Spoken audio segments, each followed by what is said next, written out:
on a Wednesday morning. We're heading into the Eid break, and of course the major story today is the major search for the missing Titanic expedition. As you're probably aware, a UAE-based businessman is among the crew missing.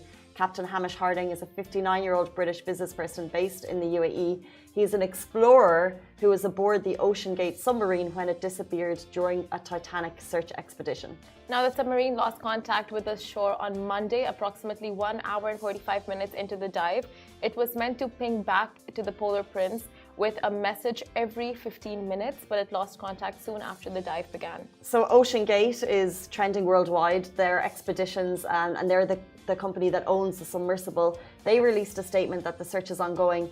And now we have the reports that international planes, so not just the States, Canada and France are also involved, and ships have joined the search in what the US Coast Guard is saying.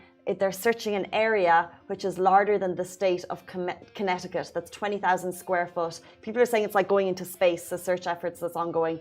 And they're saying it's extremely complex. Right now, the crew have roughly 26 hours of oxygen remaining on board. Now, His Highness Sheikh Hamdan bin Mohammed bin Rashid Al Maktoum tweeted, while search teams are working hard to rescue passengers of the Ocean Gate submarine, Hamish Harding, Shahzada Dawood, his son Suleiman, Paul Henry, and Stockholm Rush, Dubai, and its people pray for their safety and hopeful return home. And we are following the updates anxiously and are unified in our prayers for them and their families during these difficult times. It's just so scary, and I think that's pretty much says what we're all thinking, is that we are just praying for their return. We're hoping for a good news update at some point. We know that there's a massive search effort ongoing. There's ships. The ships are prepared that when they find the passengers, hopefully that they'll be able to take them into decompression units, and their safety is obviously #1 priority.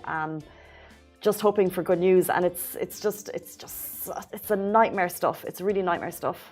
Exactly, very true. And with so many countries uniting to just, take part in this rescue operation, obviously, like, you will be more hopeful than ever. So yeah, like Casey said, we're just waiting for some good news to come in. And can I just mention that we shared this on our story yesterday. We shared this news. It's an international story, and some of the comments are choosing to cast judgment on the amount of money being spent on this trip. It's a $250,000 trip per person to be on board.